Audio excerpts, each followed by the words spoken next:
بسم اللہ الرحمن الرحیم۔ امام حسین رضی اللہ عنہ کی مکہ سے روانگی۔ حضرت امام حسین رضی اللہ عنہ نے مکہ سے روانگی کی تیاری کی۔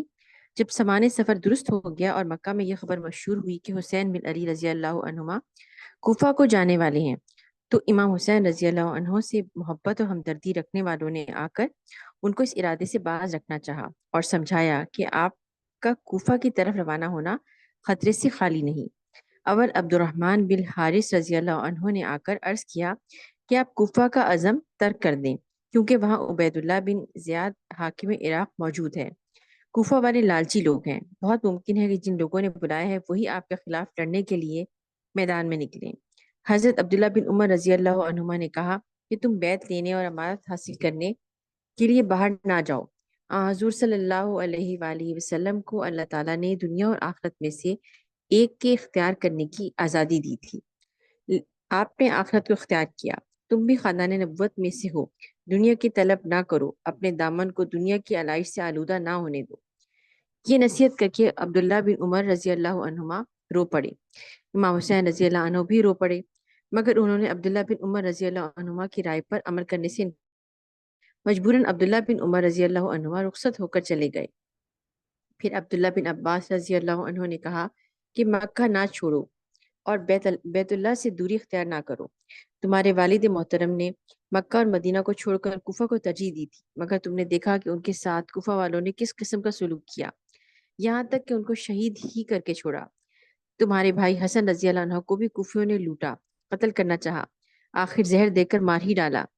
اب تم ان کو تم اب تم کو ان پر ہرگز اعتبار نہ کرنا چاہیے، نہ ان کی بیعت پر اور کسی قسم کا کوئی بھروسہ ہے، نہ نہ بھروسہ کیا لکھا ہوا ہے بھروسہ ہے، اور نہ ان کے خطوط اور پیغامات قابل اعتماد ہیں۔ ابن عباس رضی اللہ عنہ سے باتیں سن کر حضرت حسین رضی اللہ عنہ نے فرمایا کہ آپ جو کچھ فرماتے ہیں سب درست ہے، لیکن مسلم بالعقیل کا خط آیا ہے، 12,000 آدمی اس کے ہاتھ پر بیعت کر چکے ہیں، اور اس سے پہلے شرفائے کوفہ کے 150 خطوط میرے پاس آ چکے ہیں۔ اب کوئی خطرے کی بات نہیں ہے، میرا وہاں جانا ہی مناسب ہے۔ عبداللہ بن عباس رضی اللہ عنہما نے یہ جواب سن کر کہا کہ اچھا، کم از کم اس ذوالحج کے مہینے کو ختم اور نئے سال کے شروع ہو لینے دیجیے، پھر عزم سفر کرنا۔ اب حج کے دن آ گئے ہیں، سارے جہاں کے لوگ دور دور سے مکہ آ رہے ہیں، اور تم مکہ چھوڑ کر باہر جا رہے ہو، محض اس لیے کہ دنیا داروں پر تم کو حکومت حاصل ہو اور متاع دنیا میں مناسب یہی ہے کہ تم بھی حج میں شریک ہو جاؤ اور لوگوں کو حج سے فارغ ہو کر واپس ہو لینے دو، پھر اگر ضروری ہی سمجھتے ہو تو روانہ ہو جاؤ۔ حضرت امام حسین رضی اللہ عنہ نے کہا کہ یہ معاملہ ایسا ہے کہ اب میں تاخیر نہیں کر سکتا، مجھ کو فوراً روانہ ہی ہونا چاہیے۔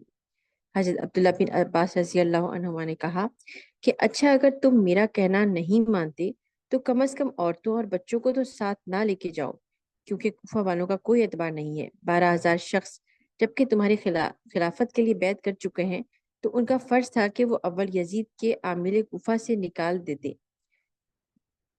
خزانے پر قبضہ کرتے اور پھر آپ کو بلاتے، لیکن موجودہ صورتحال میں تو یہ معلوم ہوتا ہے کہ یزید کے عامل یعنی کوفہ کے حاکم کے خلاف وہ کچھ نہیں کر سکتے، جبکہ ان کے پاس خزانہ بھی نہیں اور عامل کو نکال دینے کی جرت بھی نہیں، تو یقیناً کوفہ کا عامل ان کو خوف دلا کر اور لالچ دے کر اپنے حسب منشا جب چاہے گا استعمال کر سکے گا، اور ہو سکتا ہے کہ یہی لوگ جو آپ کو بلا رہے ہیں آپ سے لڑنے کے لیے یزید کی طرف سے میدان میں آئیں۔ ان حالات پر غور کرنے سے آپ کی جان کا خطرہ نظر آتا ہے۔ اگر عورتیں اور بچے بھی آپ کے ساتھ گئے تو جس طرح حضرت عثمان رضی اللہ عنہ اپنے اہل و عیال کے روبرو قتل کیے گئے، اسی طرح آپ کے اہل و عیال کو بھی قتل ہونا دیکھنا پڑے گا، اور دشمن کے ہاتھ میں گرفتار ہو کر لونڈی غلام بننے کا اندیشہ رہے گا۔ جب حضرت امام حسین رضی اللہ عنہ نے عبداللہ بن عباس رضی اللہ عنہما کی اس بات کو بھی نہ مانا تو انہوں نے کہا کہ اگر امارت و خلافت کا ایسا ہی شوق ہے تو آپ اول یمن کے ملک میں جائیے، وہاں آپ کے بہت سے ہمدرد بھی موجود ہیں، وہاں پہاڑی سلسلہ بھی حفاظت کے لیے خوب کام آ سکتا ہے، حجاز کی حکومت بھی اگر آپ چاہیں تو بڑی آسانی سے آپ کو مل سکتی ہے۔ آخر عبداللہ بن عباس رضی اللہ عنہما مجبور ہو کر رہ گئے، اور حضرت امام حسین رضی اللہ عنہ نے ان کے کسی مشورے کو بھی نہ مانا۔ اس کے بعد حضرت عبداللہ بن زبیر رضی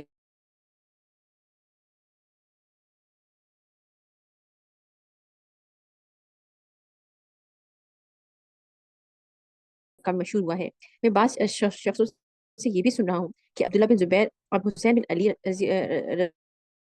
کرنے سے بہت خوش ہوگا، کیونکہ مکہ میں اس کا کوئی رقیب باقی نہ رہے گا۔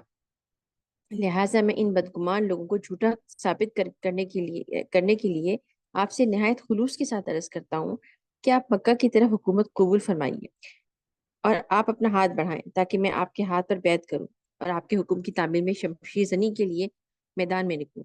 امام حسین رضی اللہ عنہ نے کہا کہ میں اب اطلاع دے چکا اور روانگی کا عزم مصمم کر چکا ہوں، کسی طرح رک نہیں سکتا۔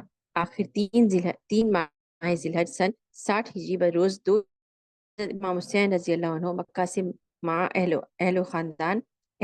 و خاندان روانہ ہوئے۔ اسی تاریخ یعنی بروز دوشنبہ بتاریخ 3 ذی الحج کوفہ میں مسلم بالعقل قتل کیے گئے۔ امام حسین رضی اللہ عنہ جب مکہ سے روانہ ہوئے تو عمر بن سعد بن العاص اور بعض دوسرے اہل مکہ نے آ کر ان کو روکنا چاہا اور کہا کہ اگر آپ ویسے نہیں مانتے تو ہم آپ کو زبردستی روکیں گے اور آپ کا مقابلہ کریں گے۔ امام حسین رضی اللہ عنہ نے کہا کہ جو کچھ تم سے ہو سکے کر گزرو اور لڑائی کا ارمان بھی نکال لو۔ یہ سن کر سب لوگ ان کے سامنے سے ہٹ گئے، وہ روانہ ہوئے۔ رخصت کرتے وقت عبداللہ بن عباس رضی اللہ عنہما نے کہا کہ میں اس وقت تمہارے اونٹ کے آگے لیٹ جاتا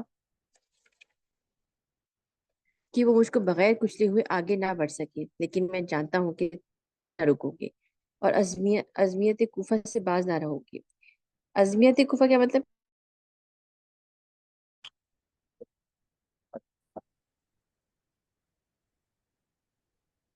یہ لفظ جو ہے نا عزیمت کا، عظیمت ہے، اچھا عظیمت ہے، اوکے، عظیمت کوفہ، ٹھیک ہے۔ عظیمت کوفہ سے باز، عظیمت کا مطلب اس کو کیسے ڈیفائن کریں گے؟ عظیمت کوفہ کا مطلب کیا ہوا؟ یعنی محبت ان کے کوفہ پر اس سے عظمیت، عظیمت، سوری، عظیمت کی میننگ کیا ہوں گے سر؟ عزم سے نکلا ہے عزم اچھا، ارادہ، کی۔ ٹھیک ہے، ٹھیک ہے، اوکے۔ آخر آپ مکہ سے روانہ ہوئی۔ مقام تیغمہ میں ایک قافلہ ملا جو یزید کے پاس عامل یمن کی طرف سے تحائف لیے جا رہا تھا۔ آپ نے اس قافلے کو گرفتار کر لیا اور کچھ سامان اس قافلے سے لے کر آگے روانہ ہوئے۔ مکہ اور کوفہ کے درمیان مقام صفا میں عربی کے مشہور شاعر فرزوق سے ملاقات ہوئی جو کوفہ سے آ رہا تھا۔ فرزوق جب کوفہ سے چلا یہ تھا تو اس وقت،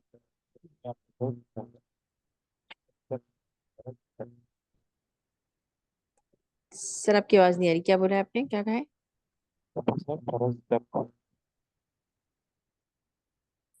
فرض، بالکل آواز نہیں ہے سر، کیا کہا ہے؟ فرض تک فرز دق، اچھا اوکے، فرز دق، اوکے، فرز دق، ٹھیک ہے۔ عربی کے مشہور شاعر فرز دق سے ملاقات ہوئی جو کوفہ سے آ رہا تھا۔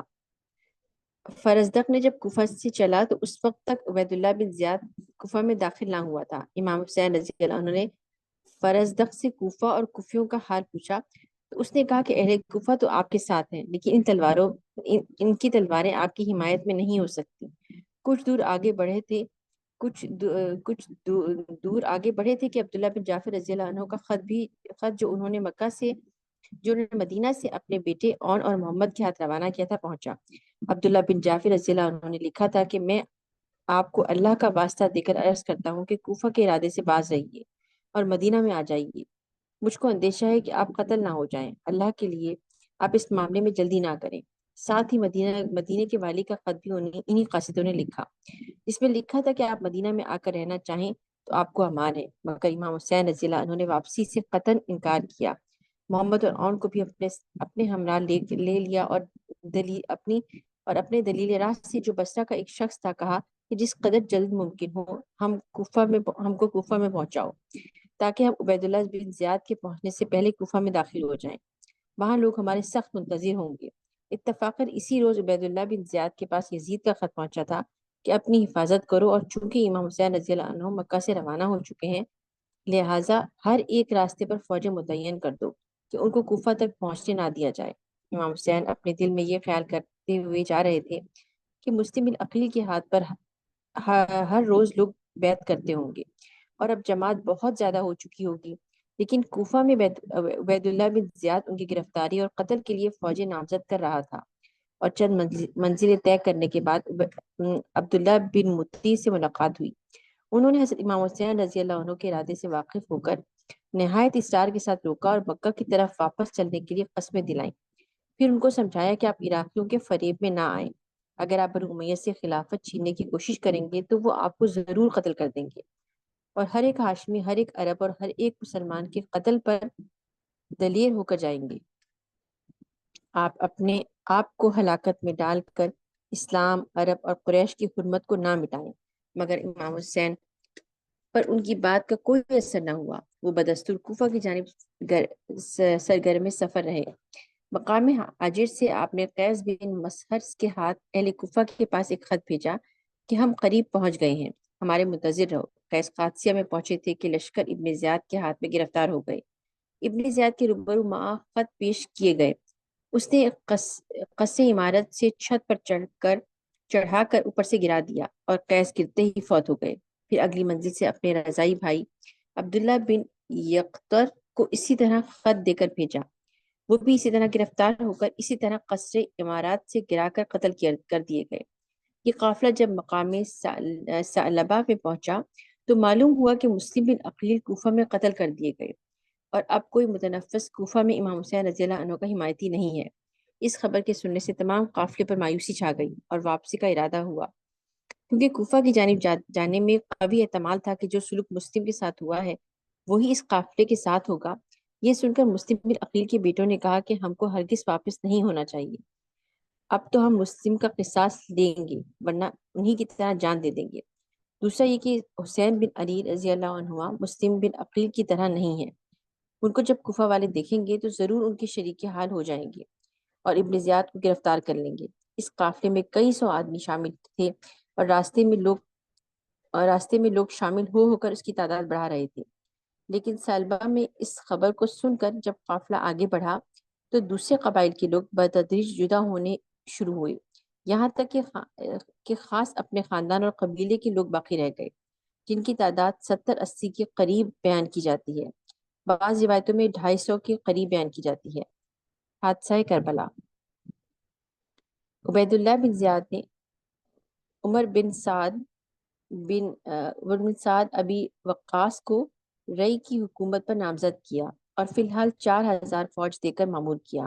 صحرا میں نکل کر تمام راستوں اور سڑکوں کی نگرانی کروائی۔ حسین بن علی رضی اللہ عنہ کا کھوج لگاؤ سڑکوں کی نگرانی کرواؤ۔ حسین بن علی رضی اللہ عنہ کا کھوج لگاؤ کہ وہ کس طرف سے آ رہے ہیں اور کہاں ہیں، اور 1000 آدمی ہر بن یزید تمیمی کے سپرد کر کے اس کو بھی گشت و گردآوری پر مامور کیا۔ عمر بن سعد مقام قادسیہ میں ہو کر ہر سمت کی خبریں منگوانے کا انتظام کرنے لگے۔ حضرت امام حسین رضی اللہ عنہ ایک عجیب شش و پنج کے عالم میں مقام شراف تک پہنچے۔ اس سے آگے بڑھے تو ہر بن یزید تمیمی مع اپنی 1000 فوج کے سامنے آیا۔ اچھا حرب ہے، حرب کہہ رہے ہیں نا؟ اچھا حرب بن یزید تمیمی، اوکے، حرب بن یزید تمیمی ماں اپنی 1000 فوج کے سامنے آیا۔ امام حسین رضی اللہ عنہ نے آگے بڑھ کر حر سے کہا کہ میں تم ہی لوگوں کے بلانے سے یہاں آیا ہوں، اگر تم لوگ اپنے عہد و قرار پر قائم ہو تو میں تمہارے شہر میں داخل ہوں، نہیں تو جس طرف سے آیا ہوں اسی طرف چلا جاؤں۔ حر نے کہا کہ ہم کو عبید اللہ بن زیاد کا حکم ہے کہ آپ کے ساتھ رہیں اور آپ کو اس کے سامنے زیر حراست لے چلیں۔ امام حسین رضی اللہ عنہ نے کہا کہ یہ ذلت تو ہرگز گوارا نہیں ہو سکتی کہ ابن زیاد کے سامنے گرفتار ہو کر جائیں۔ اس کے بعد انہوں نے واپس ہونے کا ارادہ کیا تو حر نے ابن زیاد کے خوف سے واپس ہونے سے روکا اور واپسی کے راستے میں اپنی فوج لے کر کھڑا ہو گیا۔ امام حسین رضی اللہ عنہ نے وہاں سے شمال کی جانب کوچ کیا اور قادسیہ کے قریب پہنچ گئے۔ وہاں معلوم ہوا کہ عمر بن سعد ایک بڑی فوج کے ساتھ مقیم ہے، حر آپ کے پیچھے پیچھے تھا۔ قادسیہ کے قریب پہنچ کے امام حسین رضی اللہ عنہ وہاں سے لوٹے اور 10 میل چل کر مقام کربلا میں آ کر مقیم ہوئے۔ عمر بن سعد آپ کی خبر سن کر آپ فوج روانہ ہوا اور سراغ لیتا ہوا اگلے روز کربلا پہنچ گیا۔ قریب پہنچ کر عمر بن سعد اپنی فوج سے جدا ہو کر آگے آیا اور امام حسین رضی اللہ عنہ کو آواز دے کر کہا، اپنے قریب بلایا۔ سلام علیکہ کے بعد ابن سعد نے کہا کہ بے شک آپ یزید کے مقابلے میں زیادہ مستحق خلافت ہیں، لیکن اللہ تعالیٰ کو یہ منظور نہیں کہ آپ کے خاندان میں حکومت و خلافت آئے۔ حضرت علی اور حضرت حسن رضی اللہ عنہما کے حالات آپ کے سامنے گزر چکے ہیں۔ اگر آپ اس سلطنت و حکومت کے خیال کو چھوڑ دیں تو بڑی آسانی سے آزاد ہو سکتے ہیں، نہیں تو آپ کی جان کا خطرہ ہے اور ہم لوگ آپ کی گرفتاری پر مامور ہیں۔ حضرت امام حسین رضی اللہ عنہ نے فرمایا کہ میں اس وقت 3 باتیں پیش کرتا ہوں، تم ان تینوں میں سے جس کو چاہو میرے لیے منظور کر لو۔ اول تو یہ کہ جس طرف سے میں آ رہا ہوں اسی طرف مجھے واپس جانے دو تاکہ میں مکہ مکرمہ میں پہنچ کر عبادت الہی میں مصروف رہوں۔ دوم یہ کہ مجھ کو کسی سرحد کی طرف نکل جانے دو کہ وہاں کفار کے ساتھ لڑتا ہوا شہید ہو جاؤں۔ سوم یہ کہ تم میرے راستے سے ہٹ جاؤ اور مجھ کو سیدھا یزید کے پاس دمشق کی جانب جانے دو۔ میرے پیچھے پیچھے اپنے اطمینان کی غرض سے تم بھی چل سکتے ہو۔ میں یزید کے پاس جا کر براہ راست اس سے اپنا معاملہ اسی طرح طے کر لوں گا جیسا کہ میرے بڑے بھائی حضرت امام حسن رضی اللہ عنہ نے امیر معاویہ سے طے کیا تھا۔ عمر بن سعد یہ سن کر بہت خوش ہوا اور کہا کہ میں بطور خود کوئی پختہ جواب آپ کو اس معاملے میں ان باتوں کے متعلق نہیں دے سکتا۔ میں ابھی عبید اللہ بن زیاد کو اطلاع دیتا ہوں، یقین ہے کہ وہ ضرور ان میں سے کسی ایک بات کو منظور کر لیں گے۔ عمر بن سعد بھی اسی میدان میں خیمہ زن ہو گیا اور ابن زیاد کو تمام کیفیت لکھ بھیجی۔